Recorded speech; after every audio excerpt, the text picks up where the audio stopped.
gouvernement actuel pour le vote de la loi de finances 2025 d'utiliser le 86.6. Je pense que non.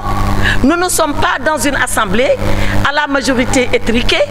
Nous ne sommes pas dans une assemblée d'apprentis, comme Abdou l'a dit, pour bloquer le débat budgétaire et empêcher le vote de la loi de finances. Nous sommes des députés responsables, consciencieux de notre devoir et pour la plupart du temps, des députés qui connaissent le fonctionnement de l'institution parlementaire. Maintenant, il est vrai que la loi sénégalaise dit que la loi de finances doit être adoptée au plus tard le 31 décembre de l'année en cours.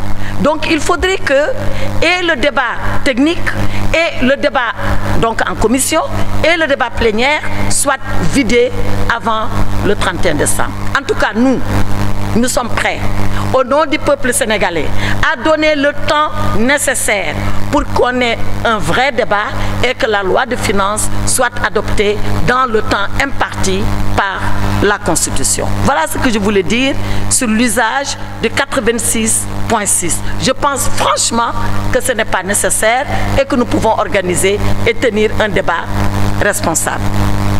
Maintenant, sur l'état de droit. Après ce que El Hadj Amadou Sall a dit, je voudrais juste dire deux choses.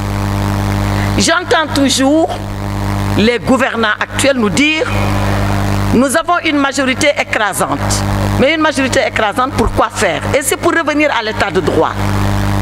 Très souvent, dans les réponses, ils disent deux choses. La majorité écrasante, c'est pour installer la haute cour de justice. La majorité écrasante, c'est pour abroger la loi d'amnistie. Et je voudrais répondre corrélativement à l'état de droit. Mais la haute cour de justice, mais parlons-en. Mais ces gens-là, ils font comme si c'est eux qui ont inventé la haute cour de justice et que la haute cour de justice, c'est une cour de règlement de compte. Ils ont tout faux. La haute cour de justice, depuis que le Sénégal est Sénégal, elle existe.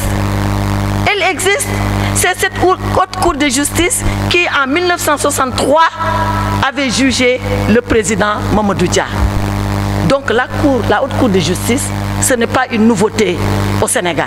Si maintenant c'est pour nous faire du khokatal, ils peuvent s'amuser à ce jeu-là. Mais ça ne passera pas.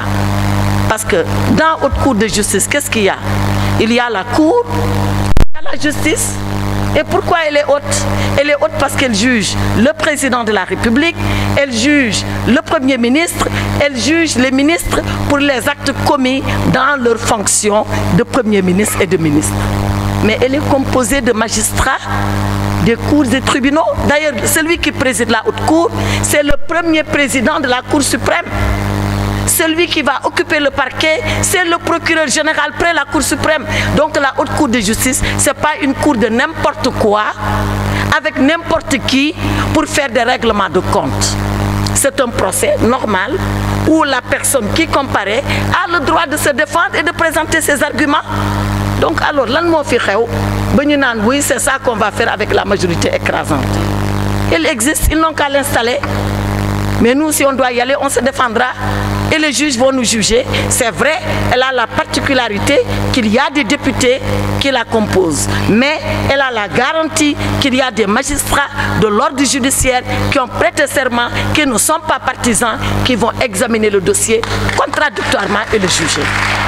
Donc, ay waxu haute cour de justice dal su fekkee ni looloo tax ñu am majorité écrasante kon nañ delluwaat. L'autre chose qu'ils disent, on va abroger la loi d'amnistie. Aïcha, on attend. Ils n'ont qu'à essayer d'abroger la loi d'amnistie. C'est beaucoup plus facile à dire qu'à faire. Hein? Et c'est une spécialiste qui vous parle. Et je parle sous le contrôle de mes confrères. Vous savez quel est le problème? En droit pénal, il y a ce qu'on appelle l'intangibilité des droits acquis et la non-rétroactivité des lois. Alors, les gens, certaines personnes ont bénéficié de la loi d'amnistie, et pas n'importe lesquelles. Hein.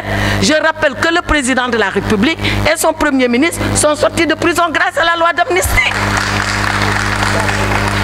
Alors, la non-rétroactivité des lois permet que la loi qui abroge la loi d'amnistie ou ne permet pas que la loi qui abroge la loi d'amnistie fasse rétroagir et aller chercher des actes qui sont couverts par la loi d'amnistie. C'est un débat sérieux. Il ne faut pas qu'on s'amuse avec ça. Parce que nous amuser avec ça veut dire que le Sénégal, justement, ne sera plus un état de droit. Nous amuser avec ça veut dire qu'on va ramener notre régime à un régime naka-naka où on peut faire n'importe quoi seulement parce qu'on a une majorité soi-disant écrasante à l'Assemblée nationale. La majorité écrasante à l'Assemblée nationale, elle doit s'occuper des préoccupations des Sénégalais. Il faut que ça soit clair. On n'a pas peur d'aborder ces débats-là. On n'en a pas peur, s'il vous plaît. On va épuiser ce débat jusqu'au bout, mais par des professionnels. Que n'importe qui ne se réveille pas en disant moi je vais demander qu'on abroge la loi d'amnistie te yow xamoo sax affaire bi lan lay dox ñëpp di ci wax. Tout le monde est juriste, tout le monde est juge, tout le monde est avocat. Ce n'est pas possible, il faut l'arrêter. Et comme je dis, si vraiment l'ambition de cette majorité écrasante, c'est d'installer la haute cour de justice qui existe déjà, qui a toujours existé, c'est d'abroger la loi sur l'amnistie, ce qui, par certains aspects, est impossible en droit pénal, alors la déception sera grande pour le peuple sénégalais. Ils n'ont pas été élus pour ça. Vous faites que dans le quand le peuple sénégalais n'a pas pour sénilité. Voilà ce que je voulais dire sur l'état de droit, en rappelant encore les principes de cet état et en priant, en souhaitant très sincèrement qu'on ne s'amuse pas avec le principe de droit seulement parce qu'on a une majorité écrasante. Je vous remercie.